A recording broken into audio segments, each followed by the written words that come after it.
There's obviously a ton of desire now to work at the UFC. Oh, how, times have changed over the past 10, 15 years, right? But, there's also, I understand, you guys are pretty demanding of the employees that work here, and some, will burn out. How much, pressure do you think's on the employees here? Well, I think there's pressure in every business. I think, look, at the end of the day, this is a high-paced business, and it's for some people and it's not for others. And it is demanding. It's basically that we have an attitude here, it's whatever it takes to get done, we got to get it done. And that kind of rose out of the early days when we didn't have a lot of people around helping us, and we were trying to pull these events off, and if it meant we had to go count T-shirts for merchandise, we'd go do it ourselves if we had to. Whatever it took. And there was always that sense of the culture of this company is, once again, whatever it takes. So, there's a lot of people here that sacrifice a lot of things, are on an airplane a lot, they're flying to different countries, they're putting these events on, whether they're in production or operations or whatever it might be. But I think at the end of the day, I think they love it too. The energy and the excitement and everything, being a part of something that is essentially making history. We're changing the landscape of sport and media every day. You said the minute you stop micromanaging is the minute you're unsuccessful. Why do you believe that?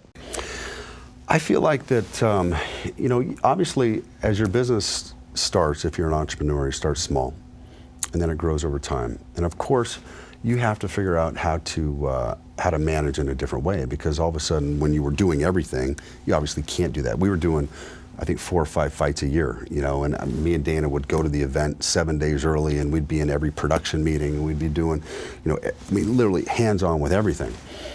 Now all of a sudden we're doing 46 fights a year, right? And all the other things going, it's impossible. So do I sit in production meetings anymore? Not as much. Do I, do all these things? But what you have to do, I believe, is to be a successful entrepreneur is there's usually 4 or 5 or 6 things that have made you successful.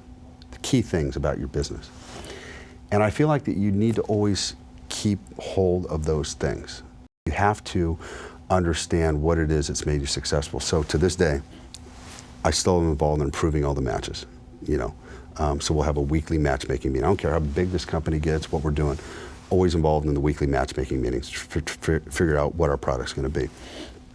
Not a piece of advertising, like big advertising, whether it be a commercial for a pay-per-view, the graphics, artwork for a pay-per-view championship event, never gets out of the doors without either me or Dana approving it. Obviously, I trust him to do anything. He trusts me to do anything. Still to this day, we do rehearsals on the Friday night and then Saturday afternoon before the event. I don't know how many thousands of events we've done, but to us, the product is so important. It's got to be perfect. So, and it's not just about the guys competing, but it's about what does it feel like from a consumer standpoint when they come into the arena? What are we playing up on the screens? What music is being played? What's the decibel level of the music? How does it increase over the time during the period of the show? Because at the end of the day, what we're really selling here is energy. That's why people come to these shows. And obviously, what does it look like and does it translate to TV? So, you can't do everything, but you should always keep your hands on some of the key things that if those get out of whack, then you're in trouble, right? We always got to make sure that that doesn't get out of whack, that our product is perfect.